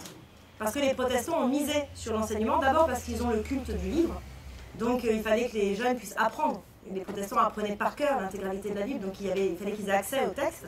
Et c'était un des enjeux majeurs au départ de la querelle. Donc dans les milieux protestants, c'est-à-dire tout le sud, autour du Puy-en-Velay, toute cette région-là, vers La Rochelle, dans certaines régions du nord, autour de Noyon, on a des taux d'alphabétisation qui sont très bons, qui sont à plus de 70%. Et puis il y a quand même des régions où c'est très bas, où on est à 25-30%. Donc il y a des disparités régionales très grandes, ce qui fait que ça n'a pas tellement de sens de faire une moyenne nationale. Il faut vraiment aller regarder les cartes pour voir où ça se passe. Il y a des grandes disparités entre les zones rurales et les zones et les villes. Parce que dans les villes, on a besoin aussi d'une bourgeoisie qui soit formée intellectuellement. Dans les zones rurales, on a surtout besoin des enfants comme main-d'œuvre. Donc on ne va pas forcément les envoyer volontiers à se former à l'école. Donc les disparités sont grandes, mais on a beaucoup de zones dans lesquelles, avant la Révolution, les taux d'alphabétisation sont tout à fait honorables. Et certains penseurs, peut-être mal intentionnés, disent aujourd'hui qu'on a des taux d'alphabétisation avant la Révolution qui sont à peu près comparables aux taux américains aujourd'hui. Donc, oui. En moyenne, on peut compter 60%. Je serais plus à 50. Si on fait la totalité du territoire et qu'on met hommes-femmes ensemble. Parce que quand même, majoritairement, jusqu'au XXe siècle, les femmes sont légèrement moins alphabétisées que les hommes. Les familles, alors c'est surtout pour des problèmes de moralité, les familles rechignent à envoyer les filles à l'école parce qu'on a toujours peur aussi qu'une fille trop formée intellectuellement se dévoie moralement. Et puis, elles ont une utilité aussi pratique plus précoce. Donc, on les envoie moins longtemps à l'école. Mais il faut bien voir que voilà, on a toujours eu des femmes extrêmement bien formées, même au Moyen-Âge. Dans les monastères, on formait extrêmement bien les jeunes filles qu'on accueillait, qui n'étaient pas du tout destinées à être moniales. Et on a eu tout au long du Moyen-Âge, tout au long de la Renaissance, des femmes qui ont été de grandes intellectuelles, pensez à Hildegard de Bingen ou autres, dont on se rend bien compte que la formation en amont était extrêmement exigeante. Mais sur la moyenne nationale, il y a toujours un écart, presque une dizaine de points en général, entre l'alphabétisation des femmes et celle des hommes. Étant donné que le programme des hors-contrats se heurte de façon frontale à ce que vous nous indiquez, est-il imaginable que l'État va les laisser prospérer sans finalement les réglementer au point qu'on n'acceptera plus personne ou très peu parce qu'ils ne rempliront pas tel ou tel critère? C'est l'enjeu des batailles juridiques que mène en ce moment la Fondation pour l'école contre l'État. Il y a ce fameux régime d'autorisation qui court depuis presque 2 ans, qui est très compliqué, parce que l'État essaie effectivement d'empêcher l'ouverture des écoles hors contrat. Légalement, il ne peut pas les empêcher, puisqu'on a la Constitution qui laisse la liberté d'instruction et qui n'impose pas l'école comme voie unique d'instruction. Les parents restent les premiers éducateurs de leurs enfants et ont en théorie la liberté de les instruire comme ils le souhaitent. L'Europe aussi tape sur les doigts de la France régulièrement, en rappelant que non, les écoles hors contrat doivent exister. Le problème, c'est que l'État essaie évidemment de maintenir son monopole. Voilà, et plus le monopole est politisé, plus il est fervent et réaffirmé. Donc oui, les écoles hors contrat sont très menacées, mais elles sont très vigoureuses et on se bat pour défendre justement, et pour défendre la mosaïque que composent les écoles hors contrat. L'idée, c'est pas de faire une contre-éducation nationale, avec des écoles normatives, toutes sur le même modèle, etc. Ce qui est intéressant, c'est de défendre vraiment la liberté et de laisser les gens assumer aussi potentiellement leurs erreurs et leurs échecs, mais laisser les gens prendre des risques et se lancer dans l'aventure, parce que l'éducation, c'est une aventure. Et il faut des aventuriers pour se lancer. Donc la Fondation soutient tous ces mouvements-là, mais on est très soucieux de garder justement la pluralité idéologique, religieuse, pédagogique au sein des écoles, pour que ce soit un vrai terreau vivace. Mais ça se maintient de haute lutte parce que l'État souhaiterait effectivement uniformiser et les contenus et les pratiques pédagogiques. Donc tout est très menacé, mais bon, c'est un combat, et c'est un combat qui quand même aujourd'hui fédère de plus en plus de gens et d'énergie et qui commence à être un peu dédiabolisé et la population civile entend l'urgence de la situation et est de plus en plus ouverte. Enfin, on voit des écoles qui fleurissent partout. On a dépassé l'année dernière la centaine. Souvent, il y avait 20, 25 écoles qui s'ouvraient tous les ans. L'année dernière, il y a eu plus de 100 écoles nouvelles créées pour la rentrée 2018. Donc ça veut dire qu'il y a partout en France des énergies qui se fédèrent et qui se lancent dans des projets malgré tout ce que l'État va leur mettre comme bâton dans les roues. Parce que voilà, moi j'ai travaillé, j'étais boursière toute ma scolarité, donc j'avais cette idée, alors mon père est communiste, voilà, donc j'avais été élevée dans le culte quand même d'une certaine discipline, on va dire ça. Et donc j'avais dans l'idée que je devais à l'État un certain nombre d'années. Donc après mon agrégation, j'ai postulé dans le public, enfin j'ai signé pour le public, avec l'idée que l'État avait financé mes études, donc je devais rendre à l'État ce qu'il m'avait donné. Et donc j'ai travaillé 10 ans dans le public, 5 ans en pôle violence, en banlieue nord de Paris, et 6 ans en classe préparatoire. Et après je suis partie dans le privé sous contrat. Dans tous les établissements que j'ai fréquentés, j'ai jamais vu d'inspection réelle. On n'est jamais venu inspecter que dans les frigos il n'y avait pas de la nourriture avariée ou que les rampes pour handicapés n'étaient pas pleines de mousse.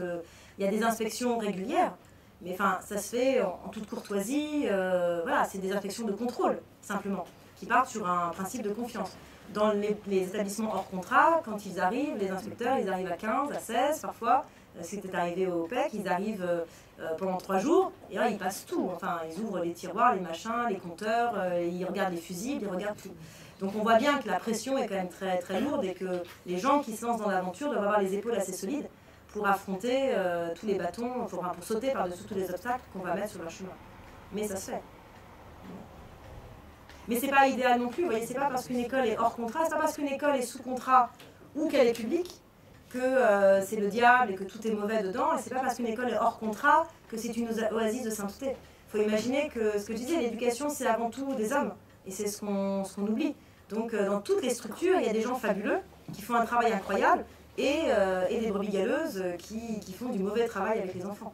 Donc heureusement, et c'est ce qui tient encore, heureusement, dans les structures d'État, que ce soit dans les écoles publiques ou dans les écoles privées sous contrat, il y a partout des enseignants extraordinaires, des chefs d'établissement extraordinaires, des éducateurs réellement, qui font un travail fabuleux avec les élèves.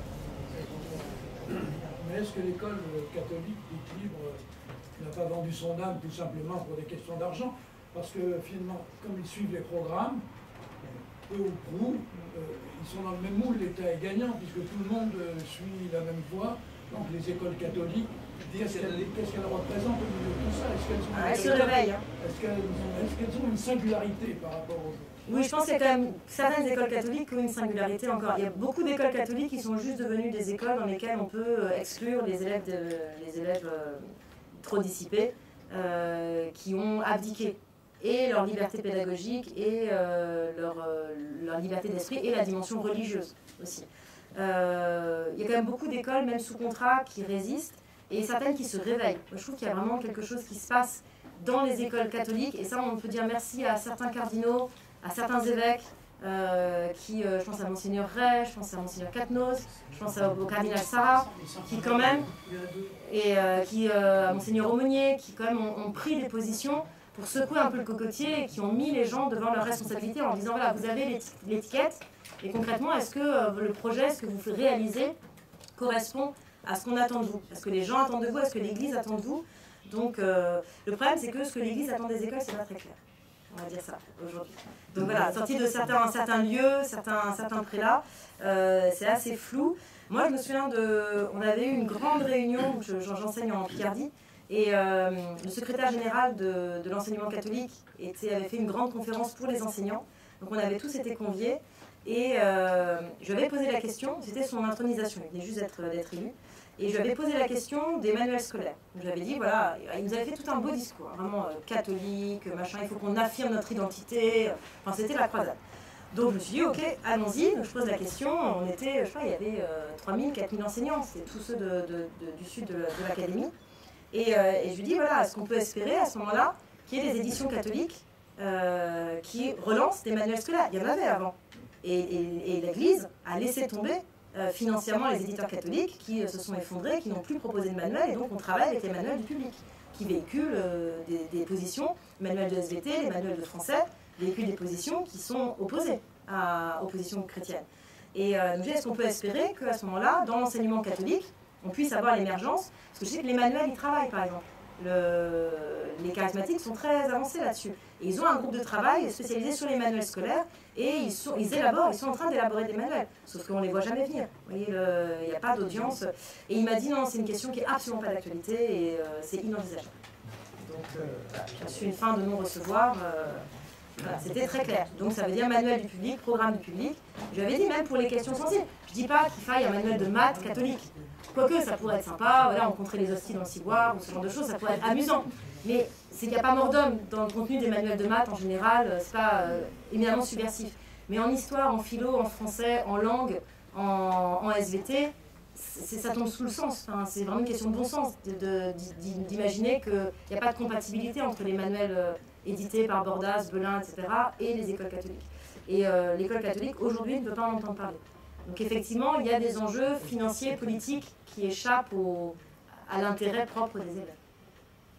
Est-il exact au lendemain de cette formidable manifestation qui avait eu lieu sous Mitterrand, à propos de l'école libre, on avait dit que, enfin on suppose qu'il y a eu un accord entre les autorités catholiques et l'État pour mettre un terme à la démarche qui avait été entreprise par Mitterrand ou par ceux qui l'entouraient, et puis le fait que finalement les écoles catholiques ne devraient pas représenter un certain pourcentage par rapport aux écoles publiques. Oui, c'est 20%. Enfin, on est à 17%. Donc, ce qui fait qu'on ferme nous, on a des listes d'attente incroyables. Donc, la plupart des écoles catholiques ont des listes d'attente, on pourrait doubler nos effectifs. Et l'État refuse d'affecter des professeurs. Alors moi, quand j'étais en pôle violence, c'était très tranquille. En première S, j'avais 17 élèves. Donc en seconde, j'en avais une petite vingtaine, dont la moitié était plus vieux que moi. Donc c'était tout à fait étonnant en début d'année. J'avais 21 ans quand j'arrivais, j'avais deux secondes qui dormaient en prison qui avaient 21 ans aussi. Donc voilà, ils commençaient à draguer au départ, jusqu'à ce qu'ils comprennent qu'on n'était pas du même côté du bureau. Mais là, voilà, on avait très peu d'élèves. Et dans beaucoup d'établissements privés sous contrat, ils sont 40 par classe et on ne leur donne pas d'enseignants supplémentaires. Et voilà, nous, on est aussi là, la Fondation, pour leur dire, mais vous avez le droit d'ouvrir des classes hors contrat et vous n'avez rien à demander à personne et n'hésitez pas à le faire. Mais les disparités régionales sont très grandes. Là aussi, il y a beaucoup d'accords, de négociations qui ont été faites. Parce que quand on regarde, on a 17% au niveau national, mais entre 16 et 20%. Mais en Bretagne, par exemple, c'est plus de 35% des élèves qui sont scolarisés dans des écoles catholiques. Dans la région de Nantes, etc., on est à 40%. Ce qui veut dire qu'il y a d'autres régions où il n'y a pas d'école. Puisque c'est un système de vases communicants, il leur faut un pourcentage, il ne faut pas que ça dépasse 20% du nombre total d'élèves au niveau national. Donc voilà, ça veut dire que dans le sud, quand on regarde vers Montpellier, vers Toulouse, etc., il y en a beaucoup moins que dans certaines régions qui sont historiquement plus dotées. On n'allait pas fermer les établissements qui tournaient vraiment très bien. Ça aurait fait des émeutes dans la population, donc on les a maintenus. Et oui, c'est bloqué, c'est le rectorat qui bloque les affectations d'enseignants. Et nous, dans l'éducation nationale, on travaille en volume horaire. Donc c'est le rectorat qui affecte un nombre d'heures. Et après, les chefs d'établissement répartissent les heures en fonction des programmes, des impératifs et puis de leur choix propre. Donc voilà, il suffit de bloquer le nombre d'heures, et du coup on bloque le nombre de classes. Après, il faut trouver des financements annexes. Et c'est vrai que beaucoup d'écoles n'ont pas ce courage de trouver des financements. Beaucoup de parents seraient prêts à payer. Quand on voit les sommes absolument délirantes que les parents versent aux organismes de cours particuliers ou aux profs particuliers, en volume, ça a quelque chose d'effarant. On se dit, plutôt que de les donner à Academia ou à d'autres, je fais de la publicité là en plus, au lieu de les donner à d'autres structures privées de cours particuliers, autant qu'on ouvre des classes hors contrat dans ces établissements qui sont surdemandés par les parents, parce que les parents ont confiance dans le projet éducatif et scolaire de ces établissements, et que ces classes soient ouvertes hors contrat et qu'on rebascule ça sur la totalité des cotisations. Mais il faut du courage, parce qu'il faut affronter le système. Vous avez une question? Oui, j'ai une question. En 2005, un livre a été publié qui s'appelait La fabrique du crétin, oui, mort programmée de l'école par Jean-Paul Prégali, agrégé de lettres modernes. Oui. Régis Debray sort actuellement un livre qui s'appelle Bilan d'une faillite, qui est présenté à la Procure la semaine dernière, avec lequel j'ai pu discuter 2 minutes. Il dresse, en tant qu'agrégé de philo, je crois, un constat désabusé de l'état de l'éducation et de la société. Et l'objet du livre est d'un père qui s'adresse à son fils. Son fils lui demande, mais quelle filière, lettres, économique, sociale, scientifique? Régis Debray, ça c'est fini l'an prochain, ça. C'est fini. Ouais. Mais Régis Debray qui a fait normal sup et agrégé de philo, on vient à lui dire, mais écoute, c'est S, la voie royale. Est-ce que vous croyez qu'aujourd'hui, 13 ans après le livre de Jean-Paul Bregueli, on arrive au point où les choses vont s'inverser, ou bien il y a encore du... Oh non, on n'est pas au fond.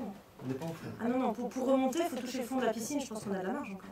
On peut largement descendre. Comme je vous ai dit, ça tient grâce à d'innombrables bonnes volontés qui font encore, chacun dans leur classe, chacun dans leur établissement, du bon travail. Du coup, il y a quand même pas mal de choses qui tiennent. Moi, je viens de corriger j'étais membre du jury d'un concours d'une grande école d'ingénieurs. Je viens de corriger 240 copies là, sur 3 semaines. Ce que j'ai lu, c'était pas mal. Alors, on a la moitié des copies qui perdent des points d'orthographe. D'accord. Syntaxe, etc. Bon. Mais majoritairement, ils sont capables de construire une dissertation. Enfin, on a eu beaucoup d'élèves qui, visiblement, avaient été bien formés en amont. Alors, ils sont souvent bien formés un peu à l'arrache sur les dernières années. C'est-à-dire qu'il y a beaucoup de choses qui se récupèrent en lycée et en prépa.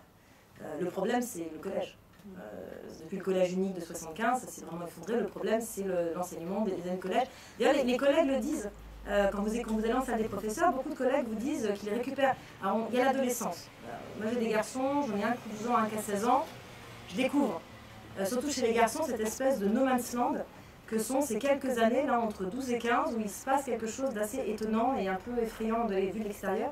Mais beaucoup de collègues me disent, je récupère en 3e des élèves que j'avais en seconde, en 6e. En 6e, ils étaient pétillants, ils étaient curieux, ils savaient plein de choses. Et en 3e, ils sont dévots. Ils ne savent plus rien. Et je leur dis, ça ne vous inquiète pas de les avoir fait régresser en 4 ans. Quand même En fait, c'est toujours la faute des autres. C'est-à-dire que nous, en lycée, on se dit c'est la faute des profs de collège. En collège, je dis c'est la faute du primaire. Alors, la primaire, ça doit être la faute de la crèche, la faute de l'embryon. Vous voyez, à un moment donné, il y a toujours on se retourne toujours sur quelqu'un. Mais il y a bien un moment donné où il se passe quelque chose, effectivement, il y a un problème de formation. Mais on se rend compte qu'il y a quand même pas mal d'élèves qui passent à travers les mailles du filet parce qu'ils sont tombés quelques années sur un bon enseignant. On les voit quand même, on a pas beaucoup d'heures avec les élèves. Sur un an, on peut faire un vrai bon travail. Et on peut remettre des tuteurs un peu partout. Donc rien n'est jamais perdu. Enfin, moi, je suis pleine d'espérance et je me dis, dans la vie d'un humain, rien n'est jamais perdu.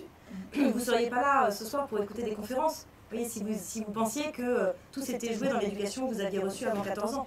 Donc je pense que rien n'est perdu à aucun moment. Il suffit de rencontrer les bonnes personnes et d'être disposé à les écouter aussi. Parce qu'il y a des âges, voilà, il ne suffit pas d'avoir un bon prof, il faut que l'élève en face soit quand même réceptif. Et on croise dans sa scolarité. Et puis à un moment donné, il y a beaucoup d'élèves qui ont aussi des familles derrière, il y a plein de systèmes qui rattrapent. Et moi, je trouve qu'on arrive à avoir des élèves qui ont un niveau qui n'est pas désespérant. Alors, qui est moindre que le niveau il y a quelques années, on est d'accord. Moi, j'ai une collègue de maths qui a pris sa retraite à 44 ans. Qui m'a dit, moi, je sais pas ce que je fais là, elle était prof en maths sup. Et maths sup et maths spé, elle me disait, moi, je ne sais pas ce que je fais en cours, mais c'est plus des maths. Elle me dit, ça va à peine compter quand ils arrivent. Alors, c'est un grand lycée parisien, élèves ultra sélectionnés et tout. Elle me dit, bon, je ne sais pas ce qu'on fait avec eux, ils ne savent plus compter, donc moi, je vais faire autre chose. Elle a pris sa retraite à 44 ans et elle est partie. Et c'est vrai que je parlais beaucoup, j'avais une classe de MP, donc quand même des maths sup spécialisés qui ont pris la spécialité maths. C'était 9 heures de maths dans leur semaine de cours. Et le prof de maths me disait, on récupère des élèves qui en vrai ne savent pas grand-chose, mais on les met tellement sous pression qu'ils apprennent très très vite.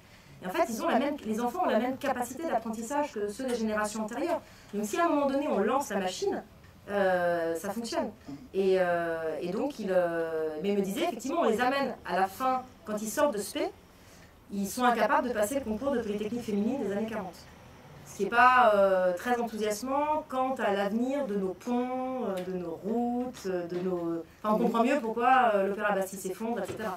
Aussi, voilà, leurs calculs ne sont pas toujours très très précis sur certains trucs. Mais, oui, moi, la réserve que je vois, excusez-moi, juste 2 secondes, c'est que dans les années 60, le système en général portait tout le monde, élevait tout le monde. Et moi, je viens du primaire des années 60. Ouais. Alors que maintenant, je pense que le système est profondément injuste. Bien sûr. Parce que le système s'effondre. Et si vous avez la chance, dans le carnet relationnel, aux relations, aux connaissances, informations, de connaître les bons professeurs, les bons établissements. Ah, c'est sûr qu'une scolarité à Saint-Jean-de-Passy, c'est pas une scolarité dans la petite ville. Alors après, c'est ce que je vous ai dit. dans les villages. Nous, on a un formateur qui fait la formation de CP pour l'ILFM, qui est un homme absolument extraordinaire. Mais moi, j'ai qu'un rêve, c'est que mes enfants soient dans sa classe. Il est dans un petit village de 400 habitants au fin fond de l'Allier. Et il ne veut pas en bouger, il est très heureux. Mais je me dis, voilà, le paradis, pour un enfant de CP, il est là.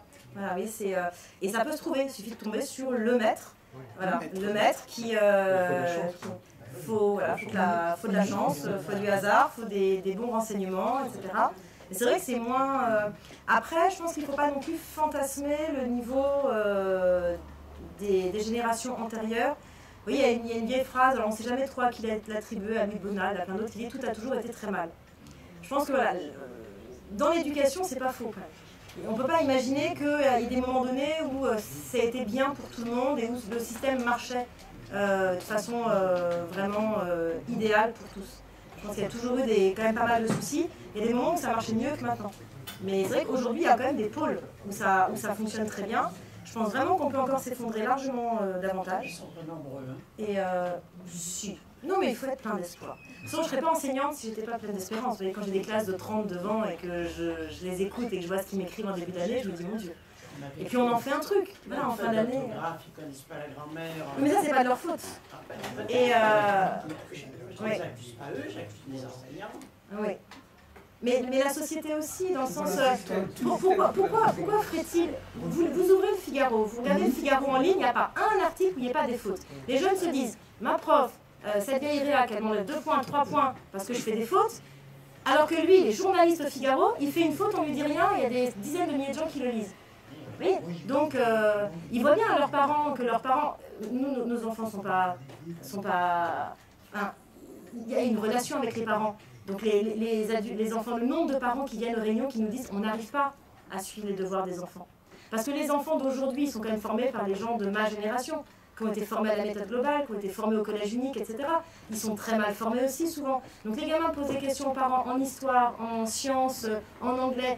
Les parents ne savent pas répondre. Donc l'enfant se dit c'est bon, le prof il est ultra spécialisé, il me pose des questions, mais en vrai, dans la vraie société, ça ne sert à rien. Puisque mes propres parents ne savent pas répondre. Donc il y a aussi la société envoie un miroir. Qui est-ce qui gagne de l'argent aujourd'hui? Le chercheur au CNRS va être à 2100 €.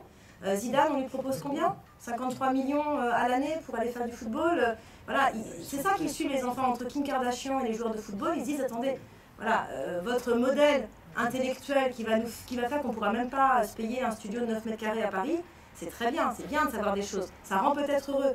Est-ce que les intellectuels donnent aussi l'image de gens heureux?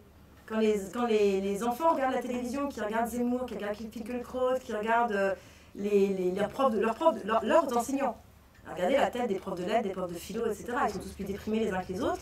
Les élèves se disent soyons prudents, n'apprenons pas trop. Visiblement, ça ne rend pas heureux. Vous voyez, je pense que la société ne valorise pas le savoir. Voilà. Donc, à l'université, j'ai retrouvé la même chose. Tout ce que vous dites, je l'ai retrouvé à l'université. Et les phrases que vous avez dites, on les disait, on disait mais attendez, dans quelques années, les avions vont tomber. Vous avez utilisé les mêmes termes, les ponts vont s'écrouler si vous continuez comme ça. Ouais. Et c'était le discours qu'on tenait à l'université. Ouais. Puis l'orthographe, le doyen disait Picard, arrêtez, à la Sorbonne un petit peu, mais ici, ne leur mettez pas des 2 parce qu'ils ont fait 2 fautes ou 3 fautes. Alors là, aujourd'hui, vous voyez, à des concours comme les mini-centrales et les arts des métiers, on enlève 1 point pour 10 fautes. On n'est plus à mettre 2 quand il y a 2 fautes. Hein.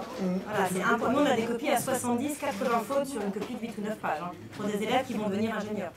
Donc, mais ce sont des fautes d'usage, c'est-à-dire qu'à l'oral, leur copie est exacte. Et voilà. Voilà. Mais c'est vrai, ils n'ont aucune notion de la gestion des E, des S et de la conjugaison des verbes du premier groupe avec les lettres muettes.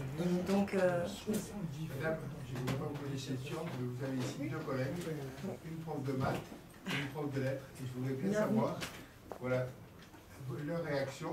Après, on fera peut-être une discussion. Mais je voudrais bien savoir à chaud leur réaction à toutes les 2. Ah non, je suis d'accord avec madame. Non, je suis d'accord. Simplement, il y a un problème qui s'ajoute à tous les autres problèmes, c'est les élèves petits qui sont dans les villages. Le nombre d'écoles diminue et il faut donc les transporter en bus. Ouais. Et moi, quand je les vois en bus tout petits, mais j'ai le cœur brisé, quoi. C'est des petits mômes, ouais. ils sont tout seuls dans le bus. C'est Ouais. au point où parfois les gens qui doit vérifier les bus en oublie dans le bus. Ils sont petits. C'est un fait. Oui, c'est arrivé à une de mes filles. Oui. Mais oui, moi j'habite en zone rurale et l'école de mes enfants commence à 8h30 et le bus passe à 7h40. Donc ils prennent le bus dès la fin de primaire à 7h40 du matin pour aller à l'école. On retrouve les situations, et c'est vrai que ça me rappelle mon grand-père qui habitait à 5 km de l'école parce que c'était dans le village d'à côté, il y allait à pied. Voilà, et nous aujourd'hui 5 km, on se dit bon c'est 2 minutes en voiture, mais lui il y allait à pied, donc il mettait 1 heure. Pour y aller 1 heure, 1 heure et quart. Et là aujourd'hui on retrouve ça mais en bus. Parce que les écoles sont rassemblées, c'est les fameux regroupements scolaires, les REP, et les écoles sont rassemblées en réseau pour des questions financières, effectivement. Mais, oui, mais d'un autre côté on ne peut pas. Parce qu'il y a vraiment une réalité, la population tape sur l'école, mais moi j'invite vraiment, c'est le discours qu'on a à l'ILFM et c'est le discours que je tiens vraiment aussi à chaque conférence et dès que je peux dans les dîners, etc. Mais il faut que les gens s'investissent dans l'école, il nous faut des enseignants, et il faut que les hommes s'investissent. 75% de femmes dans l'éducation nationale, alors c'est bien, mais les enfants ils sont élevés, c'est un immense gynécée en fait qu'on est en train de créer. C'est-à-dire que les jeunes garçons qui sont confiés, les papas on ne sait pas où ils sont, ils travaillent, etc. Ils rentrent tard le soir, les enfants ne les voient qu'à 20h quand ils vont se coucher. Mais toute la journée, ils ont été pétris par cette espèce de giron énorme qui est devenu l'éducation nationale, qui est une sorte de superstructure maternelle. C'est bien, mais moi je suis une femme, je ne sais pas former un homme. Oui, je ne sais pas ce qu'est un homme, ce qu'il ressort à l'intérieur. Ils ont besoin à un moment donné de se confronter avec des hommes. Et on serait ravis. Moi j'ai été formée dans des écoles rurales dans les années 70-80 dans le centre de la France. Je n'ai pas eu une seule institut femme. Je n'ai eu que des hommes. Je me dis aujourd'hui, mais ce n'est pas la même chose. Vous voyez, j'ai eu que des hommes et des hommes en fin de carrière. Donc, qui avaient laissé les programmes, qui disaient oui, on va nous oublier dans nos petits villages de 300 habitants. Ils laissaient courir les réformes et ils faisaient comme ils avaient toujours fait. Les femmes sont plus disciplinées aussi. Et il y a un côté plus, dès qu'il y a une loi, comme moi j'étais sidérée, la réforme du collège, je ne sais pas si vous avez vécu la même chose dans vos établissements. La loi n'était pas encore passée, qu'elle était déjà appliquée dans les programmes du collège. Je leur ai dit, attendez, minute papillon, il y a des nouvelles élections dans 2 ans. Rien de presse. A priori, cette loi, visiblement, elle ne tiendra pas. C'est là qu'on s'est trompé. Elle a tenu, elle y est encore. Elle n'a pas bougé. Mais cette fameuse réforme du collège, les EPI, les machins, rien n'a été supprimé. Et vous voyez, l'idée, c'est de se dire, on attend au moins que la loi soit passée, on laisse aller au front 2-3 établissements, si possible publics, qui soient un peu expérimentaux, qui fassent le truc, puis quand on est obligé, on applique. Ben, pas du tout. Les gens avancent. Et pourquoi les gens avancent aussi? Parce qu'il y a aussi beaucoup de femmes. Et il y a ce côté... discipliné, craintif, qui fait... mais je pense que c'est vraiment délétère, entre autres pour les jeunes garçons. Pourquoi il y a autant de redoublements chez les garçons?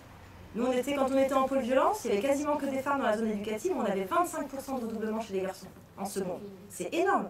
Donc 25% chez les garçons, on avait 7-8% chez les filles. Et moi, toutes mes collègues, alors moi j'ai 2 garçons en aîné, en plus ils ont des profils atypiques. Non, les chiens ne font pas les chats, donc je gère leurs problèmes scolaires. Mais mes collègues sont tout le temps là, ah c'est pas possible, regardez comment ils écrivent. Ouais, c'est des garçons. Ils adorent l'écriture ronde, les filles, les copies. Il faut que ce soit surligné en rose, les machins. Je leur dis, mais arrêtez de leur virer des points pour l'orthographe et regardez comment ils pensent, regardez comment ils ont réaménagé le truc, etc. Mais la présentation, c'est absolument essentiel. Pourquoi tout ça c'est essentiel? Parce que c'est des femmes qui enseignent. Donc il faut que les copies soient propres, que ce soit trié. Moi ça m'amuse toujours quand je vois les garçons qui arrivent pour passer le bac et qui sortent leur liasse de texte en vrac de leur sac. Et quand je vois la petite fille et qui vont faire des très bons oraux. Parce que le cours, ils l'auront compris, ils sont intelligents, ils sont cultivés. Et puis la fille, après, qui arrive, elle a son trieur, tout est bien fait, elle a ses petits intercalaires, ses petites feuilles de couleur, c'est classé par période et tout. Voilà, on a 2 modes différents. Le problème, c'est que dans l'éducation nationale, il n'y a plus que des petits trieurs à intercalaires. Et les garçons, ils font exploser le système. Et donc, forcément, ils le rejettent aussi. Donc, je pense que le problème des regroupements scolaires, etc., c'est aussi la pénurie réelle d'enseignants. En vrai, il n'y a personne. Et ils ont beau recruter, ils mettent des post-it dans les facs, etc. On essaie de recruter partout. Et personne ne veut venir devant les ados. Parce que les ados font peur dans notre société. Plus personne ne veut s'en occuper.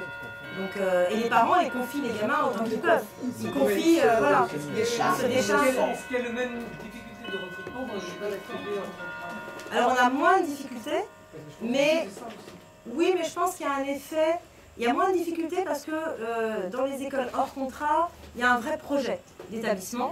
Donc les gens adhèrent au projet, ont envie de participer à une œuvre. À côté de ça, il y a aussi l'idée que les élèves des écoles hors contrat sont quand même beaucoup plus triés.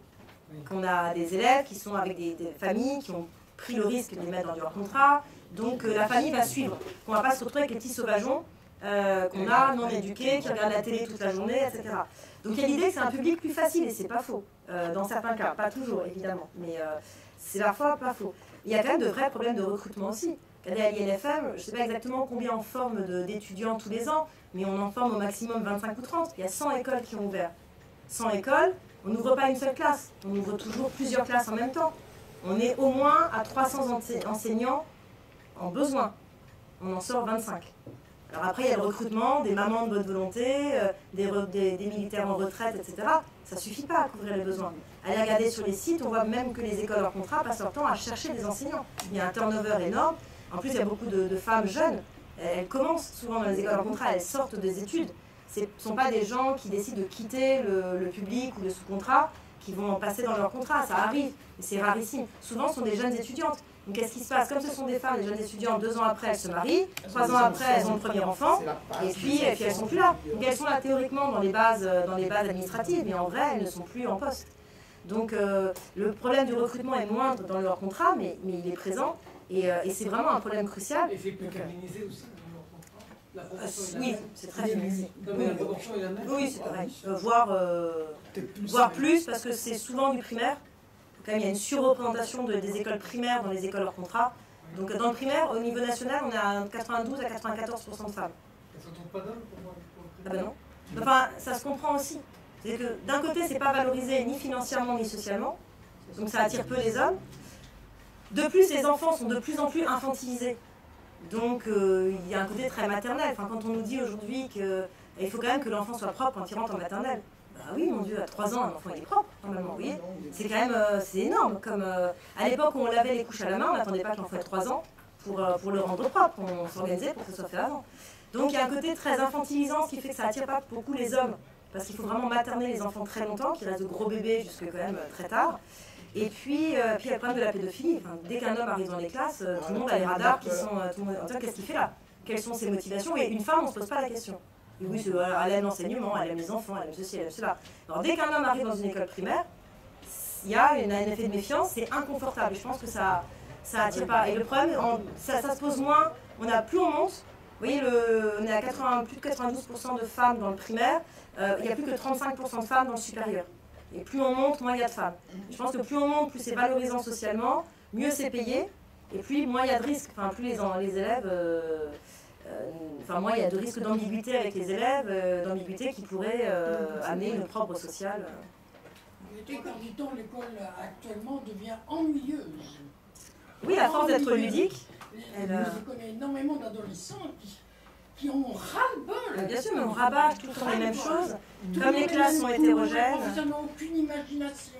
C'est toujours la même chose. Il y a le ronron. Après, on s'étonne. Oui, alors c'est un petit peu toujours le système du serpent qui se mord la queue, oui. Si les élèves étaient plus motivés, plus moteurs, etc. Les professeurs, ils commencent à connaître, ouais. Je peux vous dire. Ah oui, je pense que la Première Guerre mondiale, ils sont au point aussi. Oui, là, cette année, j'avais une petite en grande section, une petite en CE1, une petite en CM1 et un garçon en 6e. Ils ont fait la même chose. Du coup, j'étais moins motivée pour écouter celle de grande section. Je lui ai dit, tu sais, cocotte, dans 2 ans, tu me la refais. Tu as le son sur le Moyen-Âge, sur la préhistoire. Dans 2 ans, dans 4 ans, on s'y recolle, et dans 6 ans, on s'y recolle. Mais la même. Il y avait, en 6e, il y avait 3 dates en plus. C'était un peu plus précis. Mais ils avaient la même frise, la même terminologie, la même leçon. Donc, je leur ai dit, armez-vous de patience, parce que vous voyez, tous les 2 ans, j'espère que vous ferez un truc nouveau, qu'il y aura une alternance année paire, année impaire, je sais pas.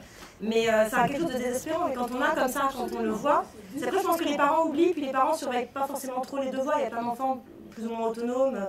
Mais oui, là j'avais les 4. Je me suis dit octobre, voilà, j'ai les 4 cours.